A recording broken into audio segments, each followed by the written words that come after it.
Kingya, I don't know if you want to hear that. Well, as a man, right? I would say, myself, right, and as a father, I would certainly say my children.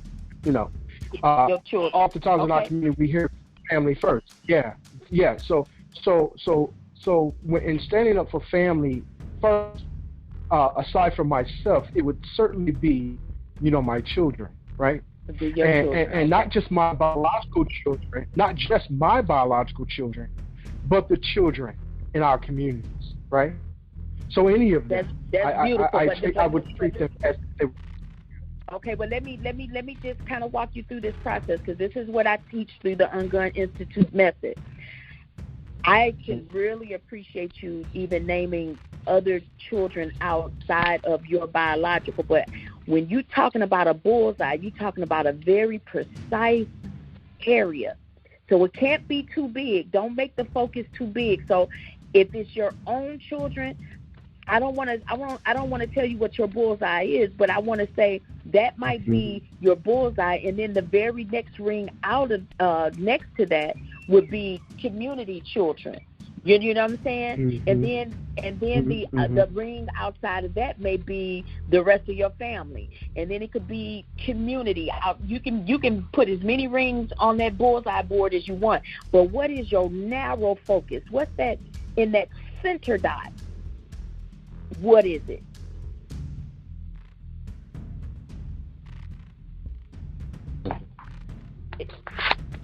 So in that center dot, are you saying it's your children? Oh yeah. And the center is definitely my children. All right. So this is what I want you to think about. That's all I want you to remember is your bullseye. When someone gets ready to make you angry, I want you to think about your bullseye. And everybody's bullseye could be different, because everybody don't have children. Everybody may not have a spouse, or no matter what their bullseye is, they do not owe anyone an explanation for that, of what they care about the most. But what I want everyone to think about right now, whenever someone just angers you to that place of like you feel like you ready to pull a gun out, use it, or just straight punch them in the mouth, whatever your extreme could be, all I want you to do is remember your bullseye. Because what that's going to do is going to bring you back to center in your mind, body, and soul. That person, it doesn't even come close to meaning more to you losing it than it would be for you losing your children, or your children losing you. I don't want you to think about nothing else but just your bullseye. When I get ready to like I was one of those people, have a little road rage as I get mad when people cut me off and stuff like that. Well, when I started really using this to the fullest, I smiled and I count it as a blessing that they didn't cut me off and cause an accident, versus me rolling up on them all fast and putting my window down and like, oh, did you see what you just did? Because I can't control what somebody else is going to do. I don't know if they're about to pull a gun out and shoot me just because I rolled up on them. Because their fuse is short right now. People dealing with COVID-19, that's collective trauma. We're dealing with all of this police brutality. That's collective trauma. That don't even have nothing to do with what they're dealing with on a day-to-day inside their own homes. So we can't afford to put ourselves in that position. So all I'm saying to you, remember your bullseye, so you'll have that self-control. Because if you think of your kids, it ain't even worth you even saying nothing to that person. You're going to smile and roll off. And the last one is L, and that's look out for trauma triggers and set your safety lock. And what does that mean? Once you know what triggers you, like I just said, I was dealing with a little bit of road rage. Once I know what triggers me, then I avoid that at all costs. I'm aware of that. And so being aware of it means that you're able to set your safety lock so that the other people can't trigger you. But if we are not aware of what the possibility of. So if I'm going through if I'm not really feeling well today, and I'm already short fused, the last thing I need to do is go outside and run a whole bunch of errands, getting in and out my car, if I know that road rage is an issue for me. Today might be one of those days I'm going to just stay home and not even run my errands. So you see what I'm saying? You have to know what sets you off. You can't. Absolutely. We have to have preventative measures. That's right. We can only control ourselves, taking the responsibility of our own actions, our own processes. Absolutely. Yeah. Yeah. Beautiful. So when we really start looking at things from the inside out and stop looking at it from the outside in, then we can start to heal. We can show up better. We will be better, and then we'll be around better people. But right now, we kind of, in my opinion, we're going backwards with it. It's an eye for an eye and a tooth for a tooth. And I kind of sit somewhere between Dr. King and Malcolm X. I'm not going to say I'm to the extreme or either one of them. There's a time and a place for everything. But I will say this. I don't feel like we're really going to get anywhere in anger. But I also will say to you, we're not going to get anywhere keep ignoring it either. So you got to find out how to move the needle and fix the situation. Where's the solution for the problem? But don't make more problems trying to find the solution. Right. Yeah, you can't keep putting a Band-Aid over an open wound. You have to heal the wound. You have to continuously heal the wound and heal the community. Because as you said, there's a lot of hurt and pain that's going on in our community.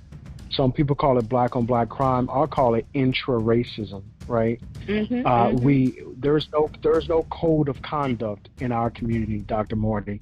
But we don't live up to a code. We don't have those standards in our community. In fact, it's not really a community anymore. And so we have to be at a point where we can speak out against injustices. And I remember there was a time where if you did something wrong in your neighborhood or in your community, when it was a community, you got disciplined.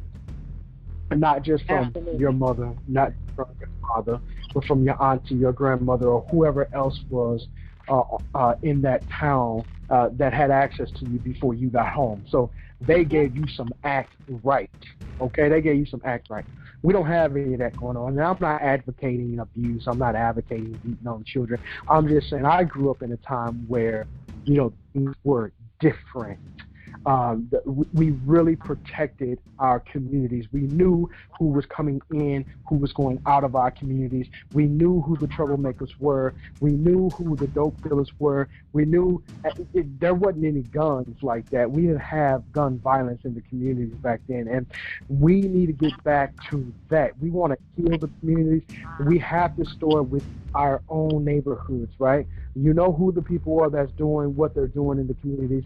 Meet with them, talk with them, and if they continue to murder, if they continue to do these things in our community, then they need to be ostracized from our community, period, point blank, right? We need to get those type of people out of our neighborhoods. So that's how the community is going to heal as well, right? Holding each other accountable. You got to become a community. You have to become a community. That's right. You said that in the beginning of your statement. We're no longer a community. We're not even a neighborhood anymore because everyone is so scattered and moved around. And then even once you have been there for 2-3 years and you're moving again, so your neighbors is changing, the school you're sending your child to is changing. By the time I entered into the 9th grade, I had already been to 10 different schools. And that came from my mother and father getting a divorce. And so my mother, being a single parent, doing the best she could to raise my brother and I, we fell on hard times. And so when you fall on hard times, the first thing that you're struggling with is trying to make ends meet and to pay the bills, to pay the rent, to keep a roof over your head and food on the table. And so there were a lot of times that we ended up having to move because I would imagine that we got behind. My mom got behind in the rent. It was like, now you got to find another place.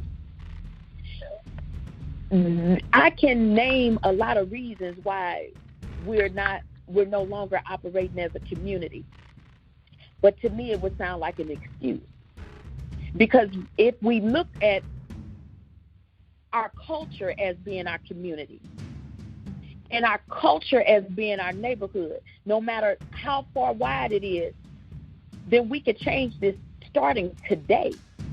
Because when we heard about what happened with George Floyd, we didn't have to know George Floyd to respond to it.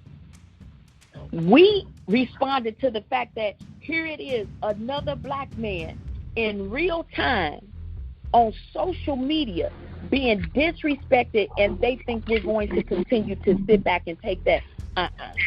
And so we spoke up and started moving on that. And guess what? We need to do that with everything.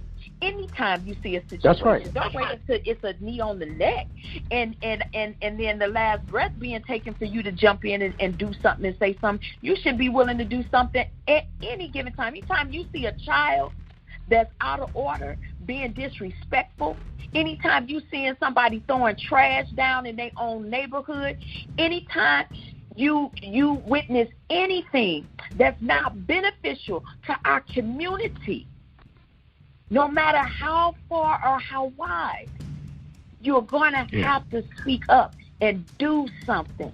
And it's not you do, it's how you do it. So I'm going to give you a prime example. How you do what you do.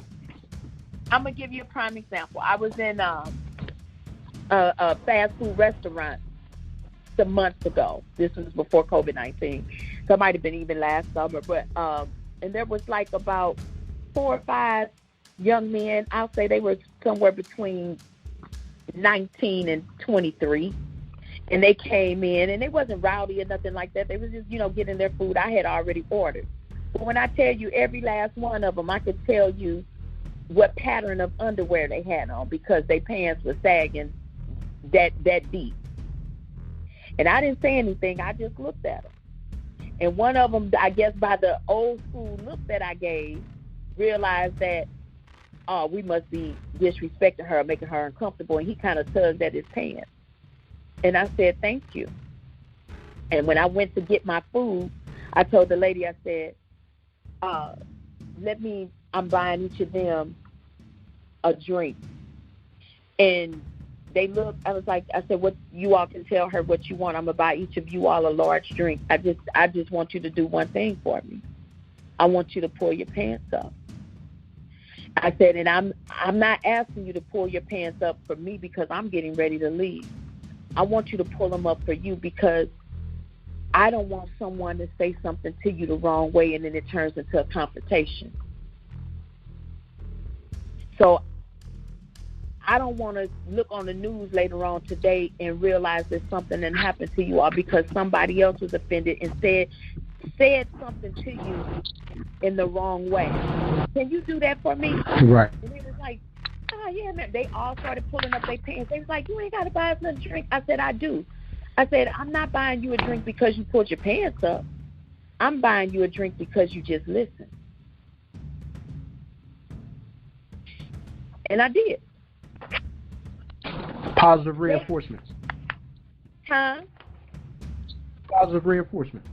Yeah, absolutely, all day long. And I wouldn't know those 4 men again if I seen them walking down my street. But what I did, I planted a seed. I gave them something to think about. That whole conversation that they allowed me to have with them, I guarantee you they will remember. Now, absolutely. That was love. That was love.